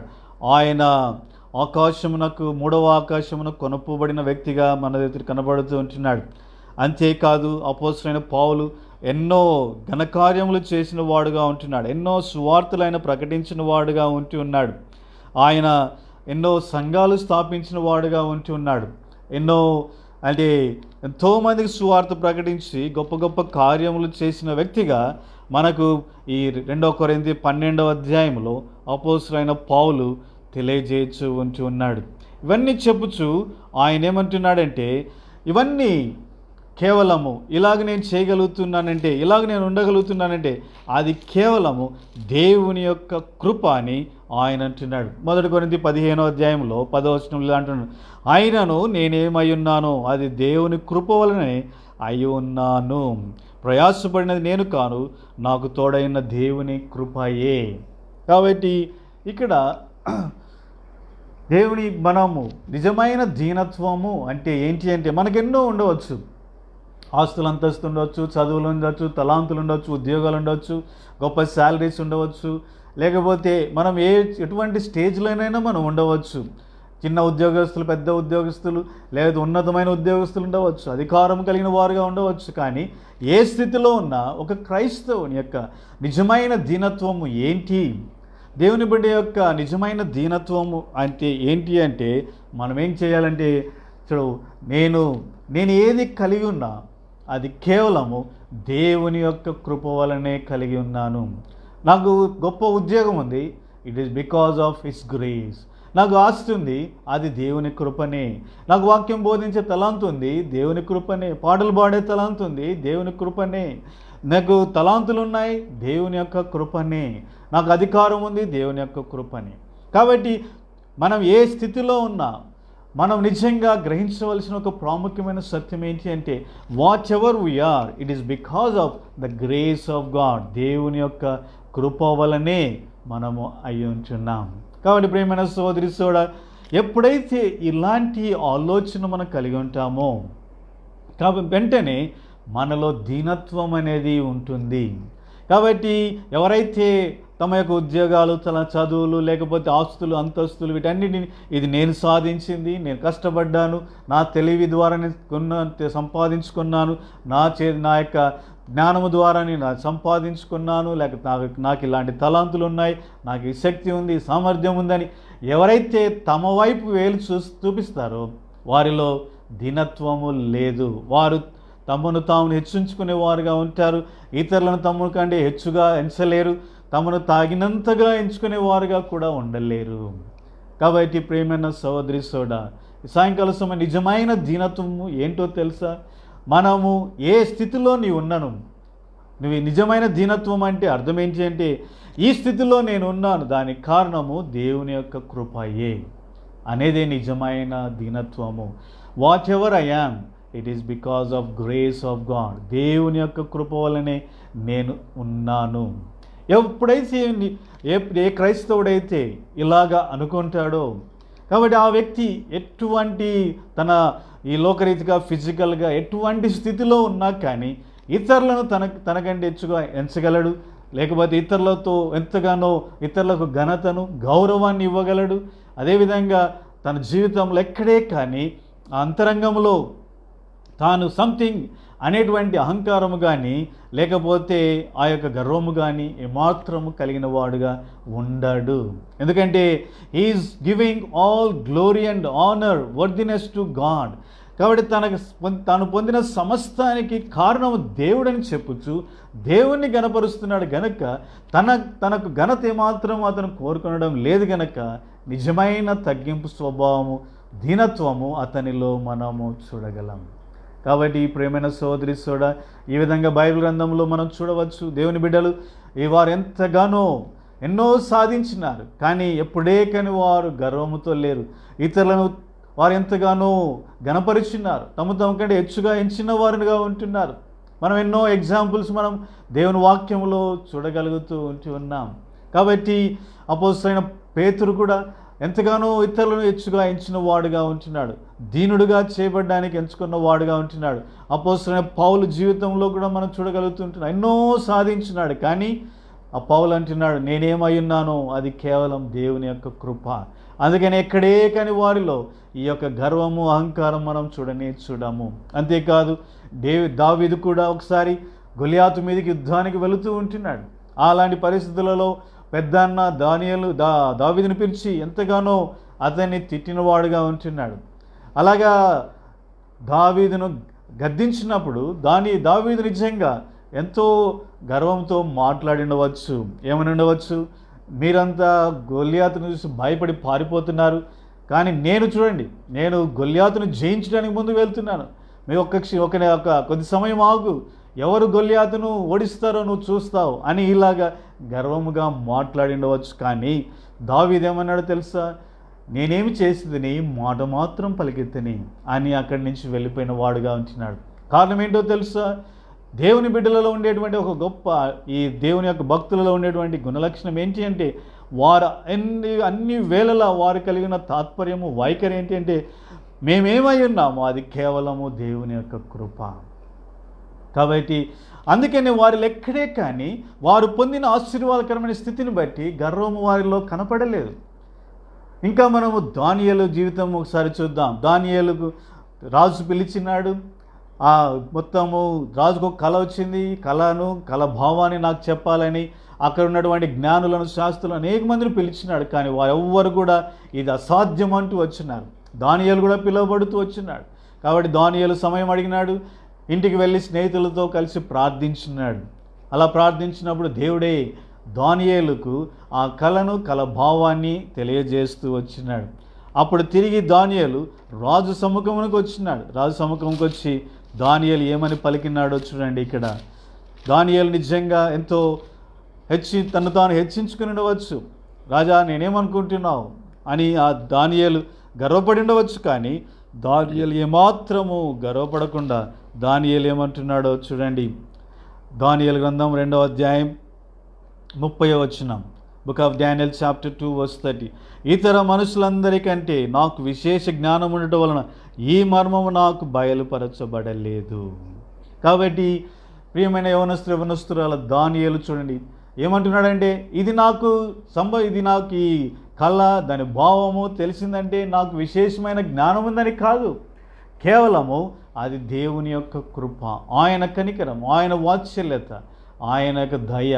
అందువలనే నేను దానిని పొందినవాడనిగా ఉంచున్నాను. అంతేకాదు ఈ రాజ్యమును గురించినటువంటి ఆయన యొక్క చిత్తం నెరవేర్చబడడానికి ఆయన నాకు తెలియజేస్తూ వచ్చినాడు. అంటే సమస్తము ఏమాత్రము దానియేలు పొందిన ఈ ఘనత తను తాను గణపరుచుకోవడానికి, మహిమను తాను పొందడానికి ఏమాత్రము దానియేలు ప్రయత్నించడం లేదు. He did not seek his own glory, but always he sought glory of God. దేవుని మహింపరచడానికి, దేవుని గణపరచడానికి, దేవుని హెచ్చించడానికి దానియేలు ప్రయాసపడిన వాడుగా ఉంటున్నారు. ఈ విధంగా దేవుని భక్తులందరూ బైబిల్ గ్రంథంలో మనం చూస్తూ వచ్చినట్లయితే వారు దేవుణ్ణి గణపరచడానికి, దేవుని హెచ్చించడానికి, తాము పొందిన ఆశీర్వాదకరమైన స్థితికి కారణం దేవుడని దేవుని హెచ్చించడానికి వారు ఎల్లప్పుడూ ప్రయత్నిస్తూ వచ్చినారు. ఇదే నిజమైన దీనత్వము. కాబట్టి ప్రేమ యవనస్తురాలు రెండవదిగా నిజమైన దీనత్వము అంటే అర్థం ఏంటి అంటే, నేను ఏమై ఉన్నానో అది కేవలము దేవుని యొక్క కృప అని మనం ఎప్పుడైతే ఒప్పుకుంటామో నిజంగా మనము దీనులముగా అన్ని వేళలా మనం ఉండగలం. మనలో ఎప్పుడే కానీ యూగో అనేది మనలో కనపడదు. అందుకని బైబిల్ గ్రంథంలో ఒక ఎగ్జాంపుల్ ఉంది. ప్రభువైన యేసుక్రీస్తు వారు శిష్యులతో ఇలాగ చెప్తూ వచ్చినాడు. చిన్న బిడ్డల మధ్యలో నిలబెట్టి ఆయన ఏమన్నాడంటే, ఈ చిన్న బిడ్డ వలె ఎవరైతే తమను తాము తగ్గించుకుంటారో వారు పరలోక రాజ్య వారసులుగా చేయబడతారన్నారు. చిన్న బిడ్డల్లో ఎందుకని తగ్గింపు స్వభావం? నేను అనేక యవనస్తులు కూడా చెప్తా ఉంటాను, చిన్న బిడ్డల్లో ఉండే తగ్గింపు స్వభావం ఏంటి? వారిలో నిజంగా తగ్గింపు స్వభావం, హంబుల్నెస్ అనేది మనం చూడగలమా? ఏంటి ప్రభువు చెప్పేటువంటి ఈ మాట అని మనం చూసినట్లయితే చిన్న బిడ్డలు చూడండి. ఫర్ ఎగ్జాంపుల్ మీకు బాగా అర్థం కావడానికి ఇలా చెప్తాను చూడండి. మా చిన్న బిడ్డలు ఎవరైనా ఉన్నారనుకోండి, మన ఇంట్లో చిన్న బిడ్డలు, పాపలు కానీ బాబులు, మీరు ఎవరైనా వారి తల్లిదండ్రులు వారిని కొట్టినారనుకోండి, ఎక్కడికి వెళ్తారు? వాళ్ళు తిరిగి తల్లి దగ్గరికే పరిగెత్తారు, తిరిగి తండ్రి దగ్గరికే పరిగెత్తారు. ఎందుకని వెళ్తూ ఉంటారు? అయ్యో మమ్మల్ని కొట్టినాడే, మమ్మల్నే కొడతారా అని. ఎందుకు వారు అంటే వారి నుంచి దూరంగా వెళ్ళిపోవడం లేదంటే వారిలో ఈగో లేదు, వారిలో అహం లేదు. కానీ అదే కొంచెం పెద్దగా అయిన యవనస్తులను తల్లిదండ్రులు కానీ తిట్టినా కానీ కొట్టినా కానీ యవనస్తులు ఏం చేస్తారు? నన్నే తిడతారా, నన్నే కొడతామని చెప్పేసి ఏం చేస్తారంటే వారు ఈ వెంటనే రూమ్లోకి వెళ్ళి తలుపులు వేసుకొని వారు ఉంటారు. కాబట్టి వారు ఇంకేమాత్రము టిఫిన్ చేయడానికి కానీ లేకపోతే డిన్నర్ చేయడానికి కానీ వాళ్ళని బ్రతిమాలాడాలి. అమ్మ రా, అమ్మ మళ్ళీ అని పిలవాలి, బాబు రా అని పిలవాలి. ఎందుకని వారు దూరంగా వెళ్ళిపోయినారు అంటే వారిలో ఇప్పుడు ఏమైందంటే చిన్న బిడ్డ నుంచి వారు ఎదిగే కొద్దీ ఈ ఎదుగుదలలో వారు పొందేటువంటి ఒక చెడు లక్షణం ఏంటి అంటే ఈగో, అహం, ఐ యామ్ సంథింగ్, నేను అనేటువంటి అహం వారిలో పెరుగుతూ వచ్చింది. ఈ అహం అనేది పెరుగుతూ వచ్చింది. అందుకనే వారు తల్లిదండ్రులు ఏమన్నా అన్నా కానీ సహించలేని వారుగా ఉంటారు. అందుకని వారు ఏమాత్రము ఎవరైనా వారిని ఏమన్నా అంటే సహించలేరు. ఈగో అనేది అధికమైపోయింది. కాబట్టి ప్రియమైన యవనస్తురాలా, నువ్వు గనక దేవుణ్ణి హెచ్చించి నేనేమై ఉన్నానో అది కేవలము ఇది దేవుని కృప అని నువ్వు చెప్పగలిగితే నీలో ఈగో అనేది లేకుండా నువ్వు జీవించగలవు. అలా కాకుండా నేను ఐఎమ్ సంథింగ్, నాకు తెలివి ఉంది, నాకు జ్ఞానం ఉంది, నేను చదువుకున్నాను, ఇలాంటి ఎన్నో నువ్వు ఆలోచిస్తూ నాకు ఎన్నో తెలుసు అనేటువంటి నేను అనుకుంటూ ఉన్నట్లయితే నీలో అహం అధికమవుతుంది, నిజమైన దీనత్వం నీలో ఉండదు.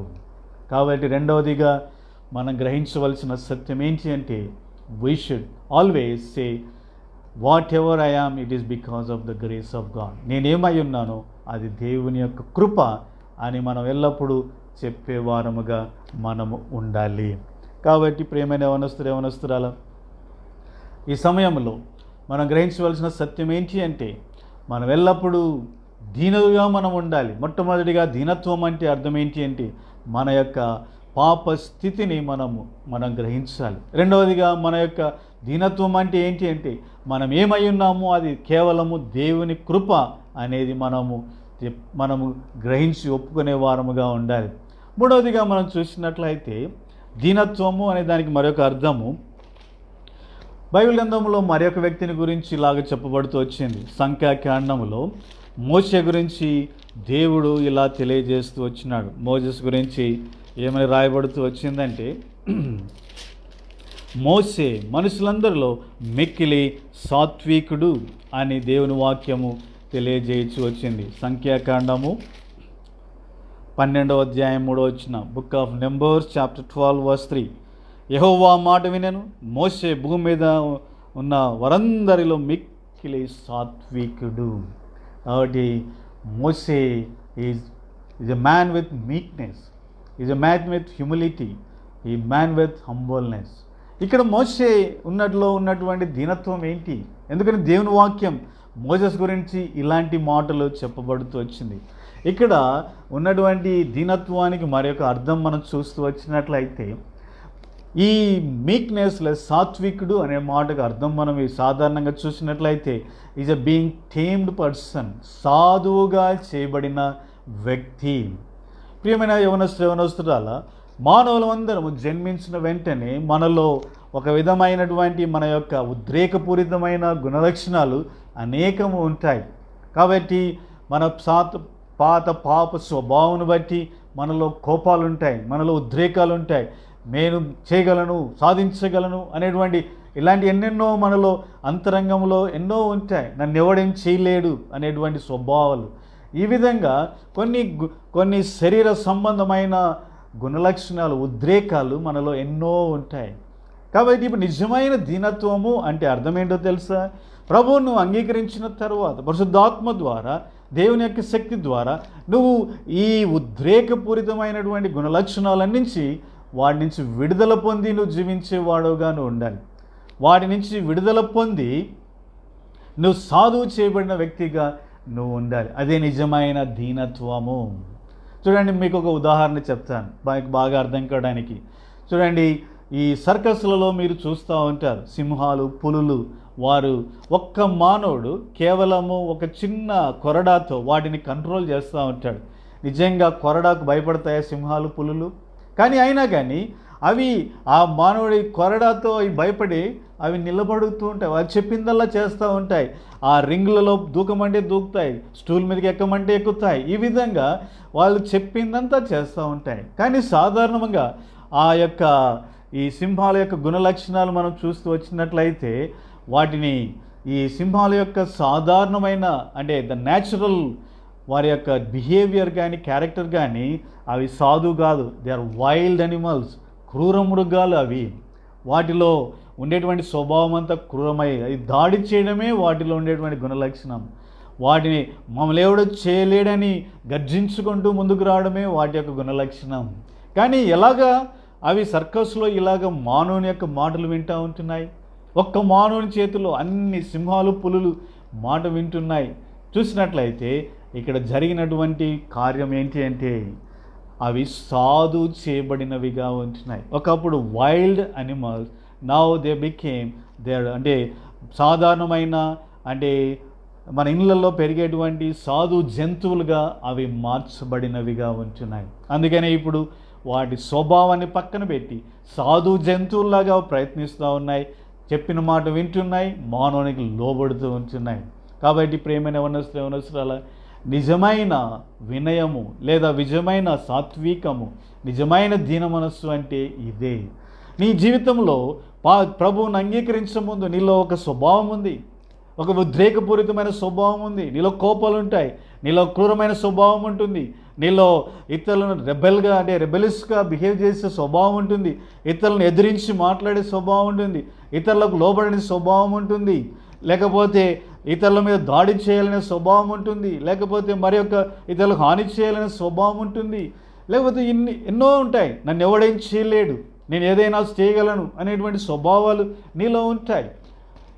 ఇవన్నీ పోయి నువ్వు సాధువుగా నిన్ను మార్చబడితే దానినే నిజమైన వినయము, దీన మనస్సు అంటారు. మీకు అర్థం కావడానికి నేను చెప్తాను. చూడండి, మోసే గురించి ప్రభు ఏమన్నాడంటే, మోసే భూమి మీద ఉన్న వారందరిలో మిక్కిలి సాత్వికుడు అంట. ఇంత గొప్ప సాక్ష్యాన్ని పొందిన మోసే పాత జీవితాన్ని ఒకసారి గమనించినట్లయితే, మోసే ఫరో రాజు దగ్గర, ఫరో కుటుంబంలో రాజ ప్యాలెస్లో అతను పెరిగిన వాడుగా ఉంటున్నాడు. కింగ్స్ ప్యాలెస్లో పెరిగినాడు. విద్యాభ్యాసాలను తెలుసు, యుద్ధం నైపుణ్యం కలిగిన వాడు. ఇంకా కొన్ని దినాల్లో ఫరో తర్వాత అతనే రాజుగా చేయబడడానికి సిద్ధపడుతూ ఉంటున్నాడు. ఇలాంటి మోసే ఒకసారి ఆయన ఇశ్రాయేల్ను చూడడానికి వెళ్ళినప్పుడు ఏం జరిగింది? అక్కడ ఒక ఐగుప్తుడు ఇశ్రాయేల్ను కొడతా ఉంటున్నాడు. దాన్ని సహించలేక వెంటనే మోసే ఏం చేశాడంట? ఆ ఐగుప్తుని కొట్టి చంపినాడంట. ఎందుకంటే మోసేకి ఎంత శక్తి సామర్థ్యాలు ఉన్నాయో మనం చూడవచ్చు. ఒక్కసారి కొట్టి చంపి ఇసుకలో పాతిపెట్టి వేసినాడు. అంటే మోసేలో ఉండే స్వభావం మనకు అర్థమవుతూ ఉంటుంది. మోసే ఉద్రేకపూరితమైన వాడు, మోసే అంటే సహించలేనటువంటి వాడు, వెంటనే రియాక్ట్ అయ్యేటువంటి వాడు, ఆయన తాను సాధించగలను అనేటువంటి స్వభావం కలిగిన వాడు, నేను వెళ్ళి ఇశ్రాయేలులకు స్వతంత్రాన్ని, విడుదల నేను తీసుకొని రాగలను అనేటువంటి స్వభావంతో మోసే వెళ్తూ ఉంటున్నాడు. ఇలాంటి పరిస్థితులలో ఏం జరిగిందంటే, మోసే రెండవ రోజు వెళ్ళినప్పుడు ఇశ్రాయేలీలు మోసేను మీద తిరగబడినారు. ఐగుప్తుని కొట్టినట్టు మమ్మల్ని కూడా కొట్టి చంపుతావా అని మాట వినగానే మోసే మిద్యానుకు వెళ్ళిపోయిన వాడుగా ఉంటున్నాడు. మిద్యానుకు వెళ్ళిన తర్వాత 40 సంవత్సరాలు అక్కడ గొర్రెలను మేపుకుంటూ అక్కడ పర్వతములలో తిరిగిన వాడు. ఇప్పుడు మోసే దగ్గరికి ప్రభువు తిరిగి వచ్చినాడు. ఆయన పొదలో కనబడి, మోసే నేను నిన్ను ఏర్పరచుకున్నాను, తిరిగి ఇశ్రాయేలు దగ్గర నేను పంపిస్తాను, నిన్ను ఇశ్రాయేలుకు విడిపించడానికి నేను సాధనంగా వాడుకుంటానంటే మోసే ఏమన్నాడు? నా వల్ల కాదు, నేను మాట మాంద్యం కలిగిన వాడు, నేను శక్తి లేనివాడు, నా మాట మనుషులు వినరు అని 5 సార్లు ఆయన తప్పించుకోవడానికి ప్రయత్నించినాడు. చివరికి ఆయన నా వల్ల కాదు అంటే ఎంతగా మోసే చూడండి, is emptied of all the emotional things. ఆయనలో గత జీవితంలో ఏదేదైతే ఉనిందో ఇప్పుడు ఆయనలో ఏది కనబడడం లేదు. అంటే దాని అర్థం ఏంటి అంటే, once you was a wild animal, now you became the domestic animal లాగా మారిపోయినాడు. అంటే ఒక క్రూరమైన ఉన్నటువంటి స్వభావం అంతా పోయింది, ఇప్పుడు సాధు జంతువుగా మార్చబడ్డాడు. ఇప్పుడు ఆయనలో ఉన్నదంతా కేవలము సాత్వికము, దీనత్వము, వినయము, ఒక సాధువుగా చేయబడిన వ్యక్తిగా ఉంటున్నాడు. కాబట్టి నిజమైన దీనత్వము, ప్రియమైన యవనస్తురాల అంటే అర్థం ఏంటి అంటే, నువ్వు సాధువుగా చేయబడాలి. నీ న్యాచురల్లో, నీ జీవితంలో ఉన్నటువంటి ఆ ఎమోషన్స్, ఆ క్రూరమైన స్వభావము, రెబలేస్ నేచర్, ఇవన్నీ పోవాలి. అవన్నీ ఎంప్టీ చేయబడి ఇప్పుడు నీ హృదయంలో ఏముండాలంటే నువ్వు ఖాళీ చేయబడాలి. నేను ఏమాత్రము అంటే శక్తి లేనివాడు, నేను ఎంతో దీనుడను, నా వల్ల కాదు. మోసే లాంటి ఆ దీనత్వము నీలోనికి రావాలి. ఇదే నిజమైన దీనత్వము, ఇదే నిజమైన వినయము. కాబట్టి get rid of all the emotional, ఆ యొక్క ద సిన్ఫుల్ నేచర్, అవన్నీ నీలో నుంచి పోవడమే నిజమైన దీనత్వము. నీలో నుంచి ఆ రెబెలియస్ నేచర్, నీలో ఉన్నటువంటి నేను సాధించగలను, నేను చేయగలను, లేకపోతే నేను పోరాడగలను, నేను కొట్టగలను, లేకపోతే మరొక ఇలాంటి ఈ స్వభావం అంతా నీలో నుంచి తీసివేయబడినప్పుడే నువ్వు నిజమైన దీనుడవు అని చెప్పబడతావు. ఈ స్వభావం అంతా నీలో ఉన్నట్లయితే నువ్వు దీనుడు అని చెప్పడానికి వీలు లేదు. నువ్వెంత మనుషులు ఎదుట నిలబడి ప్రైజ్ ది లార్డ్ చెప్పినా, మనుషులు వచ్చినప్పుడు లేచి కుర్చీలు ఇచ్చినా, పక్కన చేతులు కట్టుకొని నిలబడినా, దొంగ వినయాలు చూపించినా నువ్వు వినయుడుగా ఉండలేవు. As long as you have this nature in you, ఇది రీప్లేస్ చేయబడకుండా, క్రీస్తు స్వభావం నీలో ఏర్పరచబడకుండా నీవు వినయం కలిగిన వాడు అని సాక్ష్యము పొందలేవు. ప్రభు హృదయాన్ని చూచువాడు గనక ప్రేమని యవనస్తురాల, నీలో ఉన్నటువంటి ఈ పాప స్వభావము, ఈ ఉద్రేకపూరితమైన స్వభావం నీలో నుంచి తీసేసుకో, లోపల నుంచి దాన్ని కొట్టివేయి. మోషే వలె ఒక సాధువైన వ్యక్తిగా మార్చబడు. దానిని మీక్నెస్ అంటారు. అదే సాత్వికం, అదే నిజమైన దీనత్వము. కాబట్టి ఇప్పుడు కొంతమంది అడగచ్చు, మరి నాకేం చేత కాదు, నా వల్ల కాదు అంటే మరి how can I have the confidence in my life? ఏ విధంగా నేను ఎగ్జామ్స్కి వెళ్ళగలను, ఏ విధంగా నేను ఏదైనా ఇంటర్వ్యూస్కి వెళ్ళగలను, ఏదైనా నేను ఎలాగో ప్రయత్నం చేయగలను, ఏ విధంగా నేను దేవుని కొరకే సాక్ష్యం చెప్పగలను, సువార్త ప్రకటించగలను, ఏ విధంగా చేయగలను అంటే ఇక్కడ మనం గ్రహించవలసిన ఒక ప్రాముఖ్యమైన సత్యం ఏంటి అంటే, నేను నా సొంత శక్తి ద్వారా నేనేమి చేయలేను. కానీ అపోస్తలుడైన పౌలు చెప్పినట్లు ఫిలిప్పీయులకు రాసిన పత్రిక 4వ అధ్యాయం 13వ వచనం, Philippians chapter 4:13, I can do all things in Christ which strengtheneth me. నన్ను బలపరచు క్రీస్తునందు నేను సమస్తమును చేయగలను. This should be our confidence. That is the true confidence, that is the right confidence. కాబట్టి నేను నా శక్తి ద్వారా, నా తెలివి ద్వారా, నా జ్ఞానం ద్వారా, నా చదువుకున్న జ్ఞానం, నా తలాంతుల ద్వారా నేను ఏదైనా చేయగలను అనేది నేను గర్వంలోనికి నడిపిస్తుంది. వినయంగా చేయలేదు. కానీ నన్ను బలపరుచు క్రీస్తునందు నేను సమస్తమును చేయగలను అనేటువంటి ఈ confidence it will never lead you in to proudness అంటే ప్రైడ్. నేను గర్విష్ఠగా నేను అహంకారిగా మార్చదు. కాబట్టి క్రైస్తవులలో ఉండవలసిన కాన్ఫిడెన్స్ ఇది. ఏంటి ఆ కాన్ఫిడెన్స్? నన్ను బలపరుచు క్రీస్తునందు నేను సమస్తమును చేయగలను. నేను తెలివి లేని వాడని, నేను జ్ఞానం లేని వాడని, నేను శక్తి లేని వాడని, నా తెలివి, నా సామర్థ్యాలు ఏమాత్రం పనికి రాకపోవచ్చు, కానీ నన్ను బలపరచు క్రీస్తునందు నేను సమస్తమును చేయగలను. నేను చదువుకొని క్రీస్తునందు నేను పాస్ కాగలను. నేను ఇంటర్వ్యూకి అటెండ్ అయ్యి క్రీస్తునందు నేను సక్సెస్ కాగలను. నేను క్రీస్తునందు దేవుని కొరకే నిలబడి నేను సాక్షిగా ఉండగలను. కాబట్టి this should be our true confidence. This is the right confidence. కాబట్టి ప్రియమైన యవనస్తురాల, నీ సొంత శక్తి మీద ఆధారపడే బదులు క్రీస్తు మీద ఆధారపడడం నిజమైన కాన్ఫిడెన్స్. అందుకనే దావీదు కీర్తనలు అనేక మార్లు చెప్పబడుతూ వచ్చు. కొందరైతే రథముల మీద, కొందరైతే సైన్యం మీద, కొంతమంది అయితే వారి యొక్క విద్యాభ్యాసాల మీద వారు నమ్మిక ఉంచుతాను, కానీ నేను యెహోవా నామములో నమ్మిక ఉంచుతాను. That is the right confidence. దావీదుకు శక్తి లేక కాదు, యుద్ధాభ్యాసాలు లేక కాదు, యుద్ధ నైపుణ్యం లేక కాదు. దావీదు అంటేనే యుద్ధశూరుడు. ఆయన ఎన్నో గొల్యాతుని జయించిన వాడు, ఆయన అనేక మందిని చంపివేసిన వాడు, ఆయన ముందు పెట్టబడిన పరీక్షలలో జయించిన వాడు, ఆయన మీద ఏ సైన్యము నిలబడలేకపోయింది, అన్ని గొప్ప విజయాలు సాధించిన దావీదు అంటున్నాడు, I'm not putting trust in రథాల మీద లేకపోతే యుద్ధం మీద, సైన్యం మీద నేను ఉంచడం లేదు, నా మీద నేను ఉంచడం లేదు. దావీదు యొక్క నమ్మకం యెహోవానే నేను నమ్ముకొనుచున్నాను, ఆయన మీద ఆధారపడుచున్నాను, ఆయన వైపే నేను చూస్తున్నాను. అందుకనే గొల్యాతు మీద కూడా దావీదు వెళ్ళేటప్పుడు ఒక మాట అన్నాడు, నాకు వడిసెలు విధించడానికి మంచి తలాంతు ఉంది, ఈ వడిసెలతో నేను చంపివేస్తానని దావీదు అనలేదు. యుద్ధం యెహోవాదే. కాబట్టి the confidence is in the lord. ప్రియమైన యవనస్తురాల, మన కాన్ఫిడెన్స్ ఏంటి అంటే, నన్ను బలపరచు క్రీస్తునందు నేను సమస్తమును చేయగలను. This is the right confidence, that is the true confidence.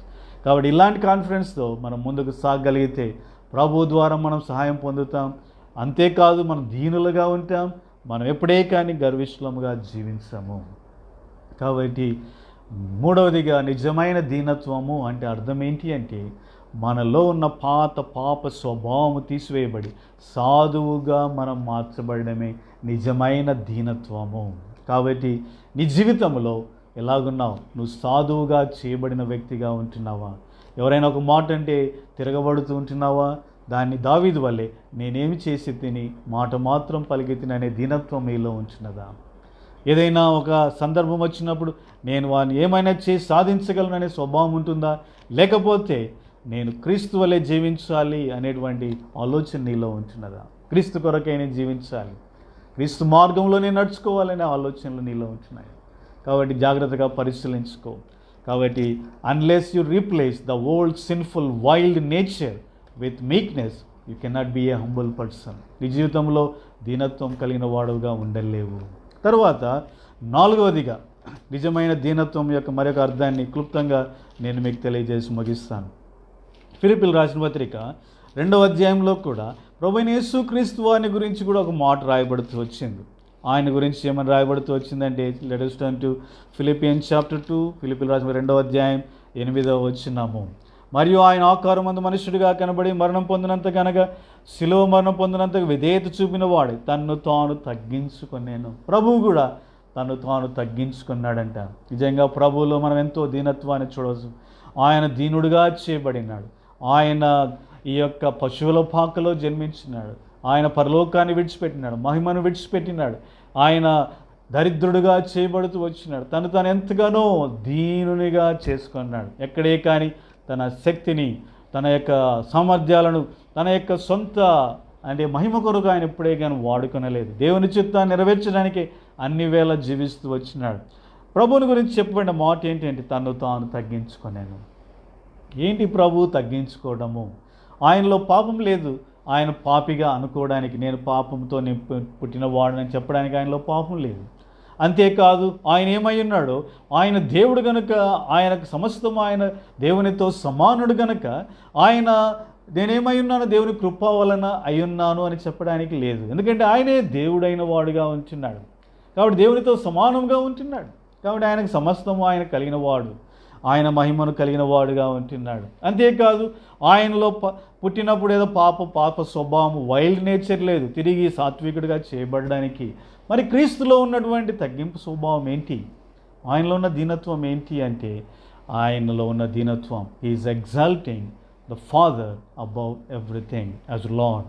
ఆయన తండ్రిని ఆయన ఎంతగానో హెచ్చించిన వాడుగా ఉంటున్నాడు. తండ్రి, నువ్వు సమస్తము అధికారం కలిగిన వాడు, సర్వశక్తి కలిగిన వాడు, సమస్తము నీ చేతిలో ఉంది, సమస్తము నన్ను నడిపించువాడు నీవే, నా యొక్క జీవితం అంతా నీ చేతిలో ఉంది, నీ వలనే నేనేమైనా ఉంటున్నాను అని తండ్రిని హెచ్చించిన వాడుగా ఉంటూ ఉన్నాడు. ప్రియమైన యవనస్తురాల, క్రీస్తు వలె మనము కూడా నిజంగా ఇలాంటి తగ్గింపు స్వభావం కలిగిన వారముగా మనం ఉండాలి. దేవుడు సర్వాధికారి, ఆయన సార్వభౌమత్వం కలిగిన వాడు, సమస్తము నిర్వహించువాడు, సమస్తము ఆయన చేతిలో ఉంది. నీవు నేను ఆయన కొరకై ఉన్నవారముగా ఉంటున్నాము. అందుకని ప్రభువైన యేసుక్రీస్తు వారిలో ఉన్న తగ్గింపు స్వభావం ఏంటో తెలుసా? నేను దేవుని చిత్తం, తండ్రి చిత్తం నెరవేర్చడమే నాకు ఆహారము పానీయం అన్నాడు. తండ్రి చిత్తం నెరవేర్చడానికే నేను పరలోకం నుంచి దిగి వచ్చి తిని అన్నాడు. ఆయన ఎల్లప్పుడూ నేను తండ్రి చిత్తమే ఆయన మార్గంలో నెరవేరుస్తున్నాను అని ఆయన ప్రభు తెలియజేస్తూ వచ్చినాడు. ఇదే ఆయన అంటే దాని అర్థం ఏంటి అంటే, తండ్రికి ఆయన కొరకే నేను ఉన్నాను అనేది నిజమైన తగ్గింపు స్వభావం. ప్రభు అంటున్నాడు, నా తండ్రి కొరకే నేను ఈ లోకానికి పంపబడ్డాను, ఆయన చిత్తం నెరవేర్చడానికే. ప్రియమైన యవనస్తురాలు, నీ జీవితంలో కూడా నీవు కూడా ఎలా ఏంటంటే, ప్రభు కొరకే నేను ఏర్పరచబడినాను. ఆయన నన్ను తన కొరకై తన స్వరక్తం ఇచ్చి నన్ను క్షమించి కడిగి పవిత్రపరిచి తన కొరకై నన్ను కొని రక్షించినాడు, పరలోక రాజు వారసునిగా చేశాడు. ఆయన కొరకై భూమి మీద నన్ను ఉంచినాడు. కాబట్టి ఎప్పుడైతే ఈ విధంగా నువ్వు తండ్రిని ఎంతో ఘనపరుస్తావో, తండ్రికి నీ జీవితాన్ని అప్పగిస్తావో, అదే నిజమైన వినయము, దీనత్వము. కానీ అలా చాలామంది క్రైస్తవులు క్రీస్తుని అంగీకరించిన తర్వాత కూడా తండ్రి ప్రభువును ప్రభువుగా అంగీకరించడం లేదు. They not accepting Christ as their Lord, they accepting him as a saviour. రక్షకుడుగా మాత్రమే అంగీకరిస్తున్నారు, కానీ ప్రభువుగా అంగీకరించడం లేదు. దాని అర్థం ఏంటి అంటే, still they are not able to accept the authority, the mastership of lord Jesus Christ upon them. వారి మీద క్రీస్తు యొక్క అధికారాన్ని వారు ఏమాత్రము అంగీకరించడం లేదు. దాని అర్థం ఏంటి అంటే, నువ్వు ఇంకా దీనుడుగా చేయబడలేదు. నిజమైన దీనత్వం ఏంటి అంటే, నీ మీద క్రీస్తు యొక్క అధికారాన్ని సంపూర్ణంగా అంగీకరించడమే నిజమైన దీనత్వము. ప్రభు, నేను సంపూర్ణంగా నా దేవుని యొక్క అధికారం కింద ఉన్నాను, ఆయన కొరకే సృష్టించబడ్డాను, ఆయన కొరకే రక్షించబడ్డాను, ఆయన కొరకే జీవించడానికి ఈ భూమి మీద ఉన్నాను, ఆయన కొరకై పాటుపడడానికి నేను ఉన్నాను, ఆయన సేవకునిగా నేను ఉంటున్నాను, ఆయన కొరకే నేను జీవించాలి, ఆయన సేవను చేసుకుంటూ ముందుకు సాగాలి.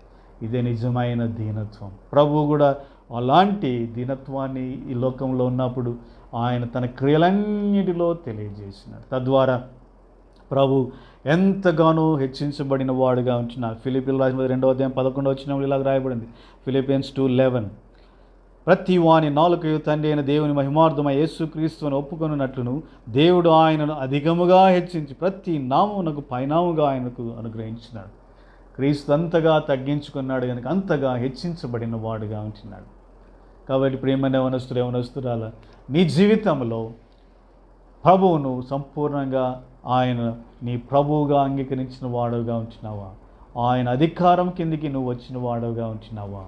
ఇంకా ఆయన అధికారం కిందికి నువ్వు రాలేదంటే దాని అర్థం ఏంటి అంటే ఇంకా నిన్ను తగ్గించుకొనలేదని అర్థం.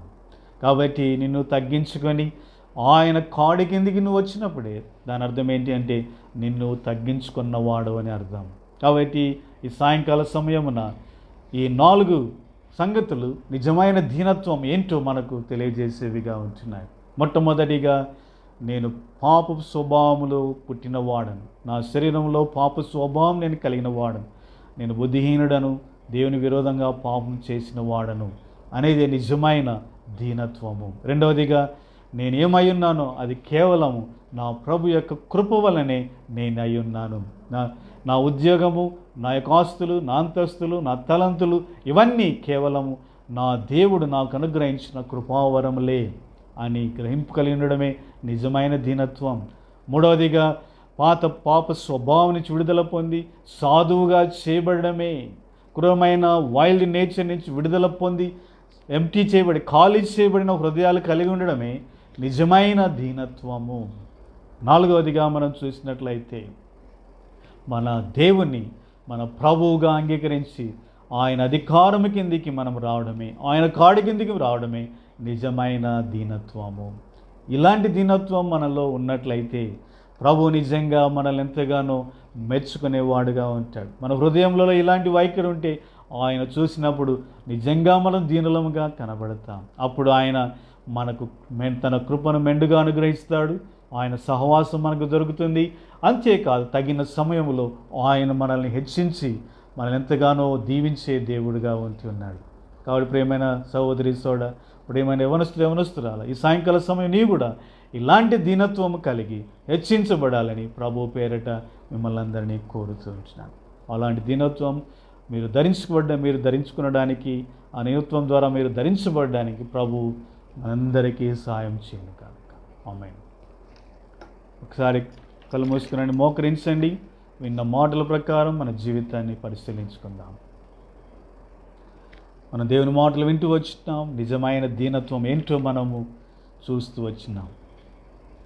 నిజంగా మనలో దీనత్వం ఉందా, లేకపోతే బాహ్యంగా కేవలము నక్క వినయము లాంటిది, మోసపూరితమైన వినయము, లేకపోతే మన యొక్క యాక్షన్స్లో మాత్రమే వినయం కనబడుతుందా?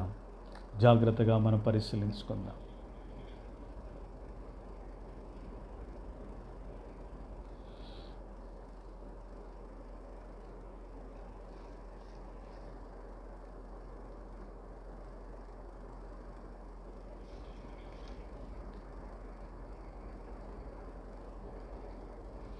ప్రేమ కలిగిన పరలోకపు తండ్రి, మరొకసారి సాయంకాల సమయమున యవనస్తుల కూడికలో ఇంతవరకు మీరు నడిపించిన విధానం బట్టి నీకు ఎంతో వందనాలు. మాటల పాటల్లో సహాయపడుతూ వచ్చినారు.